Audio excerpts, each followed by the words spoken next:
Olá, meus amigos e minhas amigas, nossos internautas, seguidores aí do YouTube da nossa Casa Espírita Cristã, Dr. Bezerra de Menezes. Que bom estarmos aqui, mais um ano, né, começando agora, em janeiro de 2024.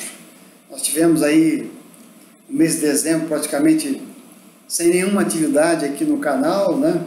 A nossa casa também, durante o período de festas, né?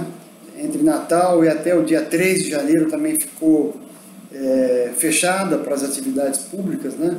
Voltamos no último dia 4 de janeiro, na quinta-feira, mas estamos a todo vapor. Continuamos com as nossas palestras públicas de terça, quinta e sábado, sempre às 20 horas. Em seguida você recebe o passe individual, toma a sua água fluidificada. Nesses dias nós temos o atendimento fraterno, se você precisar conversar com alguém de forma reservada. De terça-feira nós temos a evangelização infantil, né? Vamos voltar também agora. Enquanto vocês assistem às palestras no pavimento inferior, as nossas crianças ficam estudando o Evangelho lá em cima. Olha que bacana isso, né? De sábado, nós temos também o tratamento de saúde, né? Só que começa às 17h30. Você chega um pouquinho antes, que aí fecha-se as portas, é um trabalho interno, né? Vai abrir depois às 19h30 para palestra pública, né? É uma coisa muito legal isso. Nós temos também todos os domingos pela manhã neste canal uma gravação que a nossa irmã Diná faz sobre o Evangelho no Lar, onde você recebe mensagens maravilhosas na sua casa. Nós estamos também com os nossos estudos todas as quartas-feiras às 20 horas. Nós temos também o trabalho da montagem das cestas básicas. Já estamos aí atendendo 40 famílias, e isso graças à ajuda de vocês, de cada um de vocês, né? E então vamos começar aí nosso bate-papo de hoje com uma nossa prece inicial. Vamos agradecer ao nosso querido Pai Maior por nos dar mais essa oportunidade de estarmos começando mais um ano em nossas vidas, né? Que a gente possa aprender cada vez mais, nos desenvolver, para que esse ano de 2024 a gente possa nos tornar pessoas melhores do que fomos o ano passado. E assim, Pai querido, pedimos a vossa permissão para darmos início a esse encontro de hoje. Então, pessoal, olha que legal a gente de volta, né? Início do ano é sempre um momento em que a gente faz os nossos projetos, as nossas programações de vida, né? Agora, quando a gente faz esses nossos projetos, a gente nunca pode esquecer de que esses projetos, eles impactam as pessoas, né? Os projetos são meus, né? Mas impactam as pessoas com quem a gente convive, né?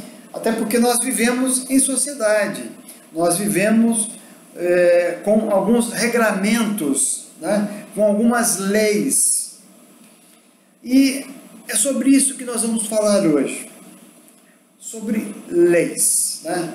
Sobre esses regramentos, né? que nós temos. E é interessante quando a gente fala de lei, a primeira coisa que vem na cabeça da gente é aonde que elas estão escritas, né? Qual que é o artigo, qual que é o inciso, qual é o parágrafo, né? Qual que é o código, né? Se é o Código Civil, se é o Código Penal, se é o Código Tributário, né? E quando a gente pensa em leis, também a gente pensa em consequências, não é? Se eu não cumprir determinadas leis, alguma consequência, alguma penalidade vai me acontecer. Isso a gente sempre pensa. E quando a gente fala dessas leis, as leis humanas, é interessante que essas leis, elas são mutáveis. Elas mudam de acordo com o local, com a região, com o tempo, com os hábitos, com os costumes das pessoas. Essas leis vão mudando, essas nossas leis. E uma mesma lei que, de repente, nos permite algo aqui no Brasil, pode ser que lá na Europa seja proibido. Ou lá no Oriente Médio, alguma coisa que é permissiva, aqui não. Que é permitida, melhor dizendo, aqui talvez não seja. E assim são as leis no mundo inteiro, elas variam. E é interessante que até, por exemplo, os Estados Unidos, pelo o regime de governança que ele tem, não é que nem o Brasil, uma república federativa, que nós temos leis federais. Lá os estados são independentes. Então, até no final do ano eu estava ouvindo uma notícia de que o governador do Texas, é um estado que faz fronteira ali com o México, criou uma lei permitindo a prisão de imigrantes estrangeiros. Esse é um problema que a gente tem no mundo inteiro, e ali é uma região de fronteira importante, Pessoas do mundo inteiro querem procurar um local melhor para se viver. Só que a gente sabe que a gente não pode entrar de forma ilegal num país. Isso não tem como. A gente, quando viaja para fora, tem países que precisam de visto, como é o caso dos Estados Unidos.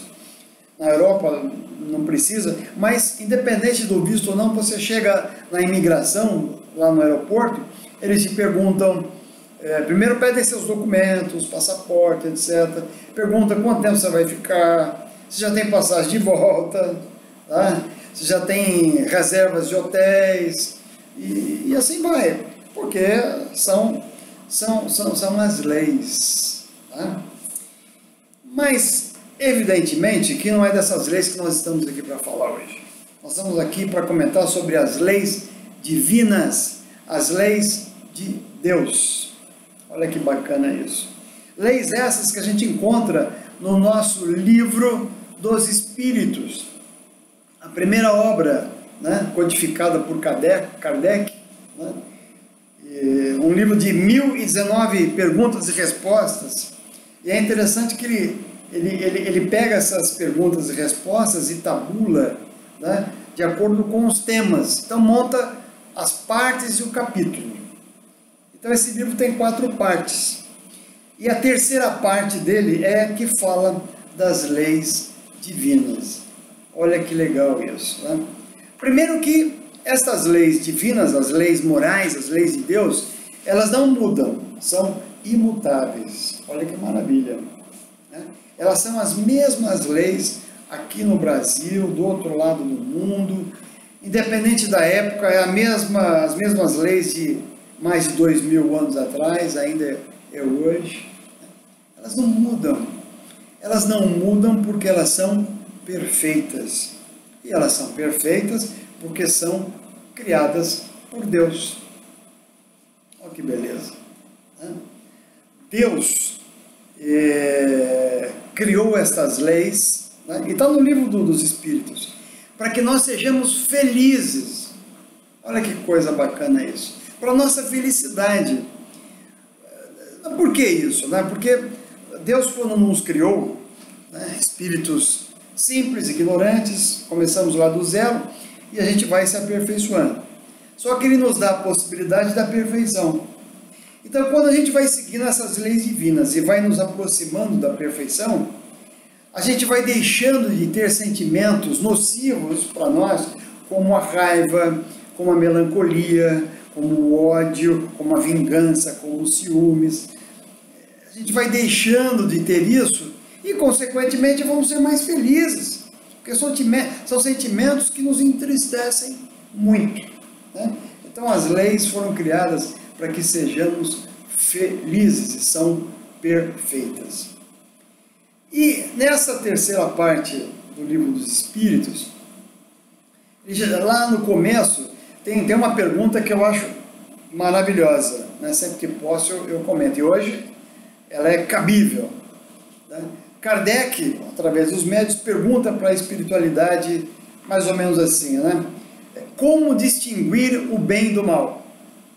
Aí os espíritos respondem: o bem é tudo aquilo que você faz de acordo com as leis de Deus, e o mal é tudo aquilo que se afasta delas. Tranquilo. E tem mais uma pergunta que vem complementar esse raciocínio das leis divinas, que aí Kardec também faz o seguinte questionamento, né? Mas onde estão escritas essas leis? É porque a gente, até comentei no início, a gente quer saber onde é que está escrito isso, qual é o parágrafo, né? Qual é o inciso, etc. E a espiritualidade responde: elas estão na nossa consciência. Legal, né? Então a gente sabe o que é certo e o que é errado. A gente conhece essas leis naturais, né? Do amor, do respeito, da solidariedade, da tolerância, da compreensão, do progresso. Elas estão na nossa consciência e muitas vezes adormecidas. Mas olha que bacana, aí você vai vendo essa parte, né? E aí mais adiante, eu arrisco até dizer que para facilitar o nosso entendimento dessas leis divinas, tudo bem que estão nas nossas consciências, né? Mas aí Kardec pergunta se a gente pode seguir aquele padrão de divisão de leis divinas, de 10 leis, né? Que nada mais são do que aquela divisão de Moisés. E a espiritualidade responde: sim, legal, pode adotar, né? Mas desde que isso não siga um padrão rígido. Olha que bacana, né? Então a espiritualidade nos dá essa dica, né? Pega aqui e resume as leis divinas em 10 grandes blocos. Isso aí está no Livro dos Espíritos. Eu vou até ler para vocês, né? Porque são 10, não quero esquecer de nenhum. A primeira, a lei de adoração, e que nós vamos tratar hoje, já. A segunda, do trabalho, depois da reprodução, da conservação, da destruição, da sociedade, do progresso, da igualdade, da liberdade, e a 10ª lei é legal, né? Justiça, amor e caridade. Ele aglutina 3 atributos numa lei só, né? Mas, como diz os Espíritos, isso aqui não fecha, né, todas as leis divinas, mas para a gente pelo menos dar ter um norte. E começa com a lei de adoração, a primeira lei, né? Então ele já está dizendo mais ou menos assim: olha, para você conseguir seguir essa trajetória, a primeira coisa é a adoração, a lei de adoração. Mas quando a gente pensa nessa questão da adoração, a gente pode ser levado a um pensamento errôneo, né, de que Deus é um cara prepotente, autoritário, né? Não, eu quero que vocês me adorem, tem que me adorar, né? Mas evidentemente não seria isso, né?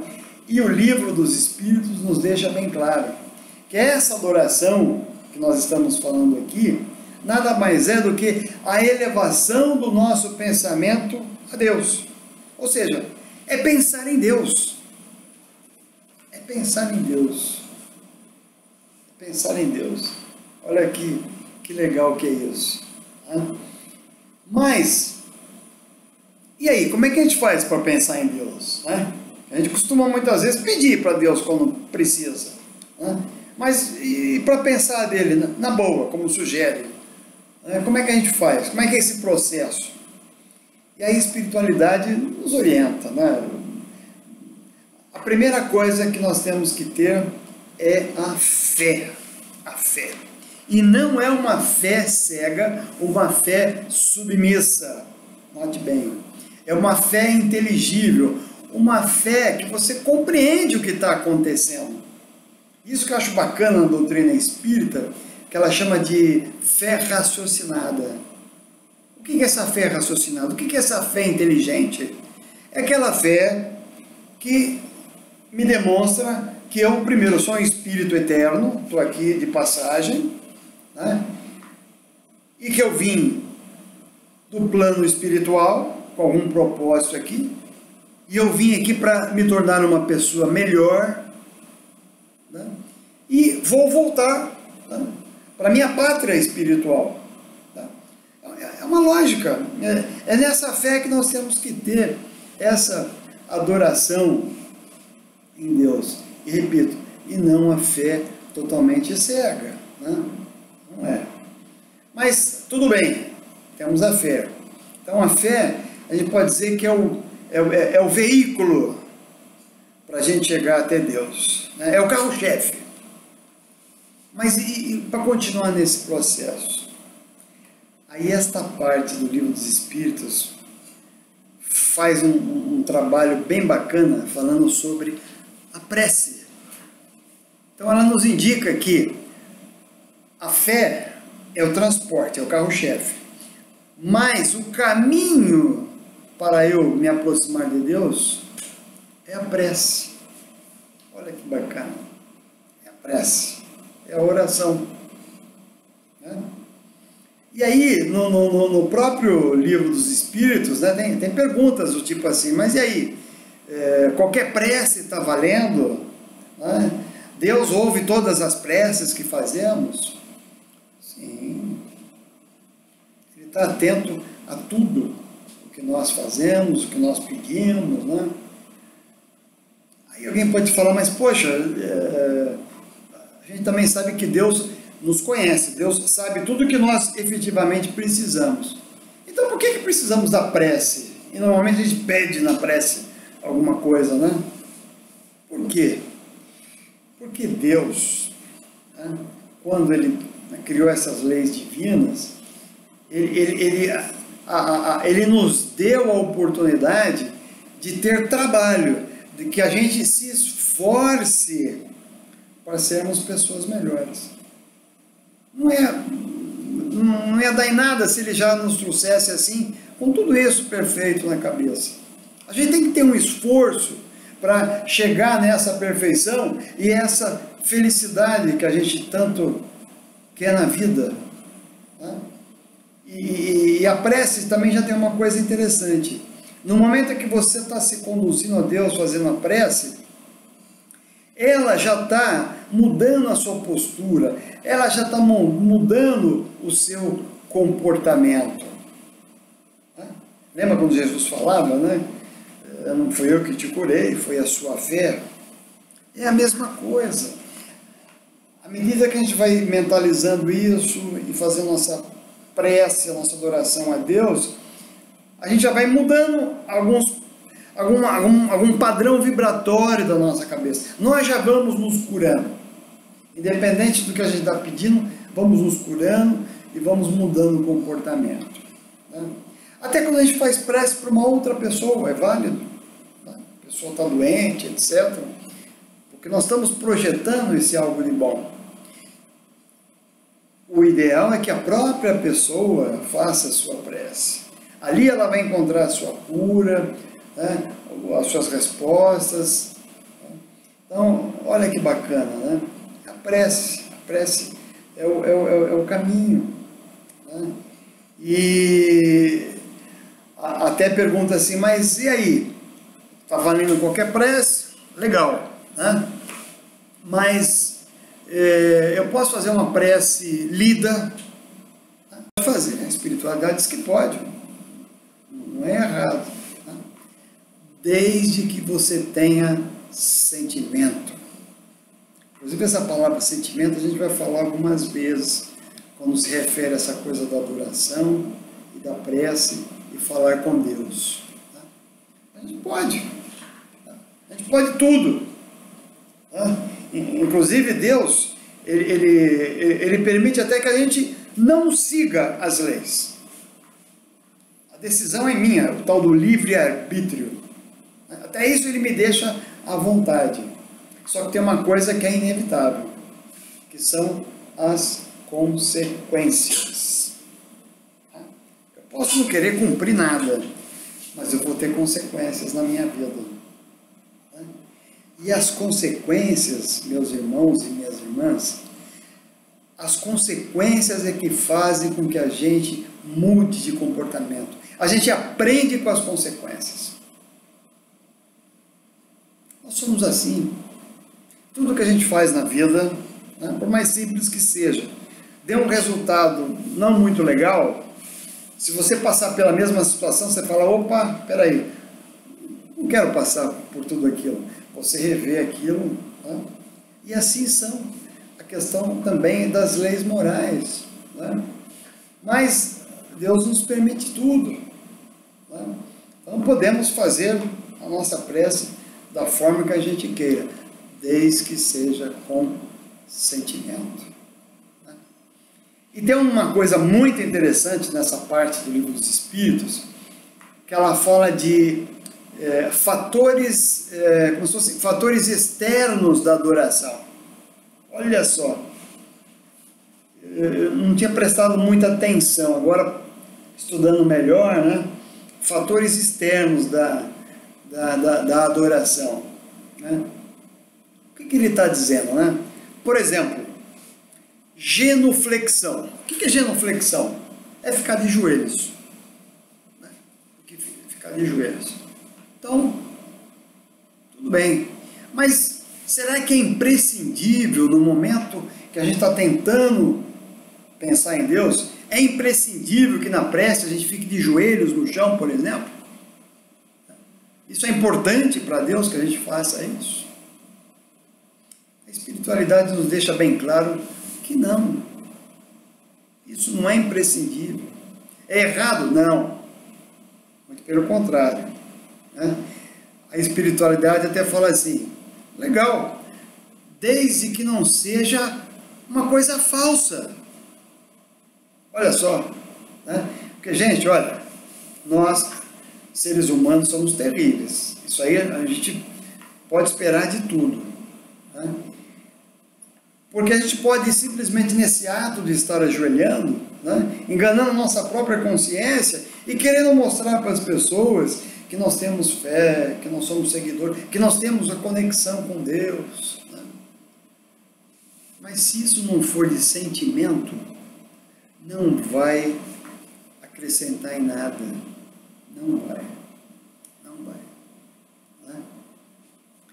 E quando eu falei das palavras, né, me lembrei agora da Madre Teresa de Calcutá, né? Ela fazia muitas preces em público, estava lá orando, e as pessoas sempre questionavam, ficavam abordando ela, e falaram alguma coisa a respeito disso, e ela teria dito o seguinte, que muitas vezes vale muito mais os trabalhos das nossas mãos do que as palavras proferidas pelos nossos lábios. Ou seja, o sentimento. Eu posso estar falando coisas maravilhosas, mas aquilo que eu estou sentindo, né? Às vezes, no ato que eu estou fazendo com o próximo, o sentimento está sendo colocado ali. Então, são fatores externos. Olha só que interessante. Quer ver uma coisa, um bom exemplo, né? A gente que está na casa espírita, está lá o público, aí eu vou lá na frente, né? Normalmente a gente já anuncia, olha, vamos fazer uma prece inicial e no final uma prece final. Ó, quem está lá na frente é interessante, a gente observa sempre isso. Quando eu falo assim, vamos fazer uma prece, as pessoas se acomodam na cadeira, se estão de braço cruzado, descruzam-se, descruzam as pernas, né? Algumas pessoas ajuntam as palmas das mãos, né? Umas fecham os olhos, abaixam a cabeça, outros ergam, né, como se fosse para os céus, essa conexão com Deus. Legal, tudo isso é válido, né? Desde que seja com sentimento. Essa é a palavra-chave, sentimento. Porque senão, meus irmãos e minhas irmãs, veja só, onde é que está escrito que eu não posso rezar, né, assim, ou de pernas cruzadas? Jesus em nenhum momento nos falou isso, nem a espiritualidade através de Kardec, muito pelo contrário, quando fala dos fatores externos. Ah, mas isso é uma falta de respeito com Deus. Se a gente analisar bem, essa falta de respeito foi criada, foi convencionada pela própria sociedade, por nós, pessoas que vivemos em sociedade, não pelo próprio Deus. Percebe? Então são convenções que a gente tem, tá? que até podem favorecer essa nossa aproximação de Deus, desde que seja com sentimento. Porque, de modo contrário, não vai nos levar a nada, né? Então veja só, eu posso fazer a minha prece sentado, como eu estou aqui, em pé, deitado, de ponta cabeça, na casa espírita, numa igreja, aqui na minha casa, nesse quarto onde eu estou, na cozinha, na sala, deitado na cama, no banheiro, desde que haja o sentimento, né? E aí, vocês me permitem até abrir uma intimidade com vocês, não é no banheiro. Eu gosto de correr. Eu acordo muito cedo, de madrugada, e vou correr aqui pelas nossas ruas, né? E eu já me habituei há muitos anos, é o seguinte, os primeiros 5, 7, 8 minutos da minha corrida, eu vou fazendo uma prece. E me dei muito bem, acho maravilhoso isso. E detalhe, vou ouvindo uma música com fone de ouvido, meu MP4, uma música que eu goste, né? E estou tendo fatores externos, né? Carros, uma pessoa que vem ou outra, as condições do tempo, né? E eu vou na boa, tranquilo. Isso me faz um bem maravilhoso, porque ali eu estou fazendo realmente com sentimento, né? Olha que legal isso. Muito bem. Agora tem uma coisa interessante quando a gente fala de adoração, né? A gente, nesse processo de adoração, a gente tem uma tendência a ficar parecido com aquilo ou com aquela pessoa que a gente adora. Veja bem, às vezes você tem um amigo ou uma amiga, você gosta tanto, você adora tanto aquela pessoa, que às vezes alguém vem e fala assim, puxa, vocês se adoram tanto que são parecidos. Já ouviram isso? E evidentemente que às vezes não é fisionomia, nada disso, né? Aí tem toda uma condição genética. É o olhar, é o comportamento, são as palavras, né? Que a gente vai se tornando parecido com aquilo. E é até interessante, se eu ainda não sou, eu busco um amigo ou uma amiga que tem esses bons comportamentos para eu tentar assimilar isso para mim. Tal é a admiração que eu tenho, a adoração com essa pessoa, né? Então essa coisa da adoração, essa tendência que nós temos de nos tornar parecido, é boa, tem um lado positivo e tem um lado negativo também, né? Porque um exemplo mais chato de falar, né? O alcoolismo, o alcoólatra. Quando uma pessoa dessa entra numa sala de um profissional de saúde, né? A pessoa já sabe, está na cara. A pessoa, ela fica parecida com o alcoolismo, ela tem as características do alcoólatra, né? E assim outras drogas ilícitas. A adoração da pessoa por aquelas drogas, pelo álcool, é tanta que ela se torna envolvida e é parecida com aquilo. Então vamos aproveitar o lado positivo disso, né? Vamos nos tornar divinos. Porque veja bem, nesse processo de adoração a Deus, eu vou me aproximando dele, cada vez que eu me aproximo mais dele, né, eu vou me tornando um divino. E a gente não pode esquecer que já nos disseram, né? Nós somos criados à semelhança de Deus. Então, eu posso me tornar um divino. Então, na medida que eu vou respeitando essas leis, que eu vou me aproximando de Deus, eu vou adquirindo esses atributos de Deus. Né? Certa vez, um apóstolo perguntou para Jesus: mestre, como que é Deus? Né? Como que é Deus? Jesus fala assim: poxa, você está olhando para mim e não está vendo Deus? Tá? Eu sou a semelhança de Deus. Tá? E até uma coisa que às vezes confunde quando ele fala: eu e o Pai somos um só. Mas note bem, Jesus tinha uma adoração tão grande pelo Pai, um respeito tão grande pelas leis divinas, que ele se tornava o Pai. O seu comportamento, as suas atitudes, os seus gestos. Então vamos nos tornar divinos. Olha que coisa maravilhosa. É essa a ideia da adoração, de nós elevarmos o nosso pensamento em Deus. Mas, quando a gente fala também da adoração, agora quero mudar um pouquinho só o raciocínio, né? A gente falou de adoração a Deus, nosso Pai maior, até adoração de amigos. Vamos falar agora da adoração dos nossos pais. Nossos pais aqui, enquanto vivemos na terra. Meu pai e a minha mãe. Sim, porque, principalmente quando nós somos crianças, né? Nós adoramos os nossos pais.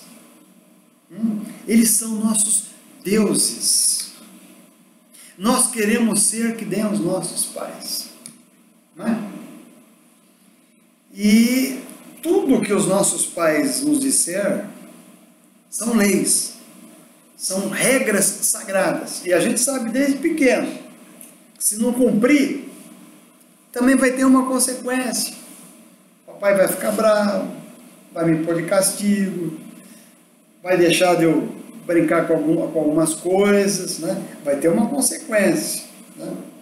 Mas aquilo eu tenho de tão forte na minha cabeça, e que às vezes esse legado dos nossos pais, nós levamos adiante. A gente já é pai, já é mãe, já somos avós, e a gente tem aquelas leis dos nossos pais na nossa cabeça. Às vezes você fala isso para o nosso filho: olha, faz isso assim, dessa forma, porque eu aprendi assim com meu pai, com a minha mãe, você tem que fazer assim.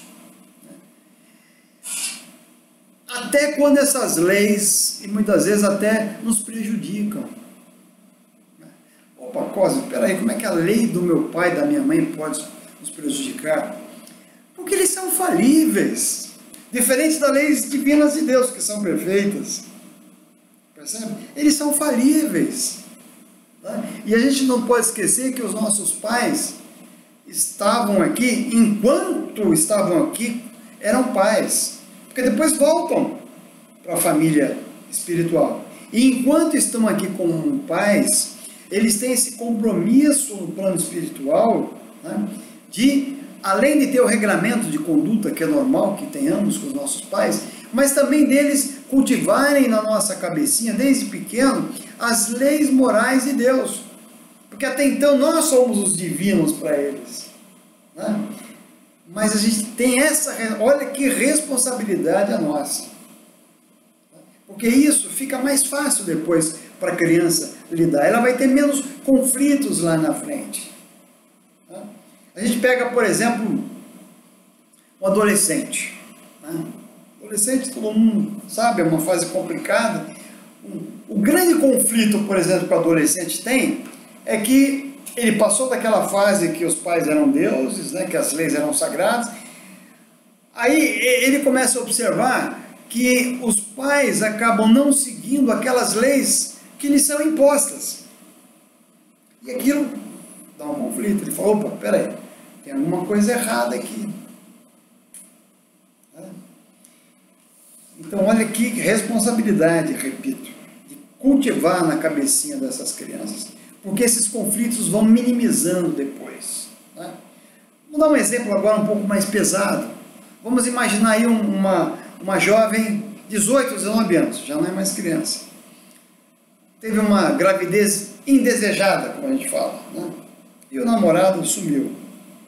Ela vai e conta para os pais, né, convencionalmente, pelo que eles têm aprendido diante da sociedade, às vezes eles vão propor até um aborto para aquela criança.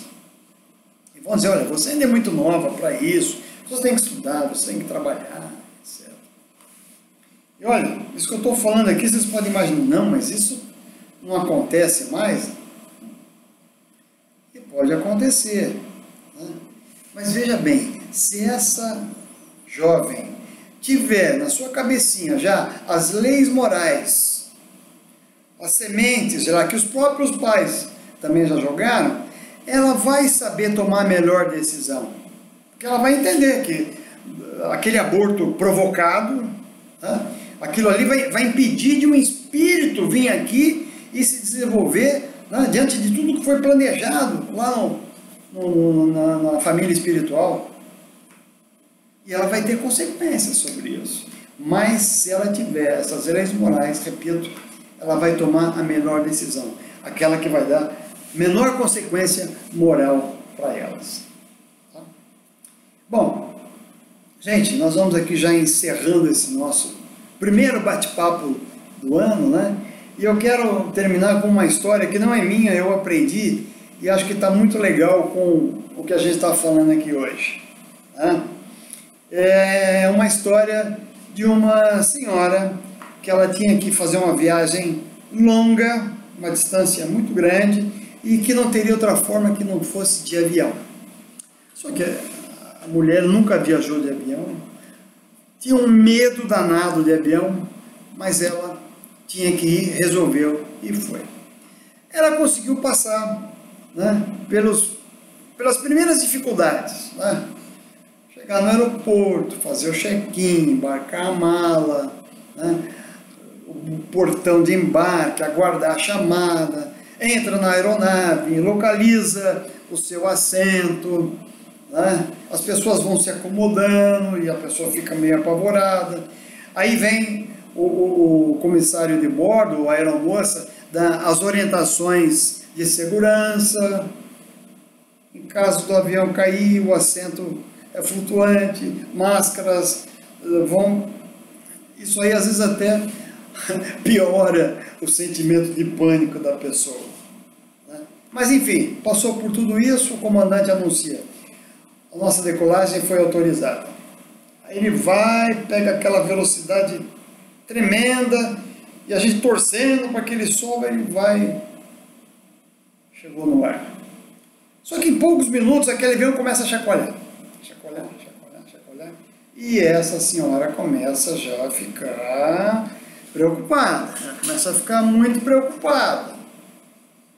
Em seguida o comandante anuncia: olha, nós estamos passando por uma área de turbulência, né? Vamos fazer o possível aqui para minimizar qualquer situação, e tão logo nós vamos passar por essa área de turbulência, vamos seguir a nossa viagem. E pede para que fique com os cintos fivelados. A mulher já fica mais apavorada. E o avião começa a chacoalhar mais, a chacoalhar, a perder a altitude. Aí a mulher começa: meu Deus do céu.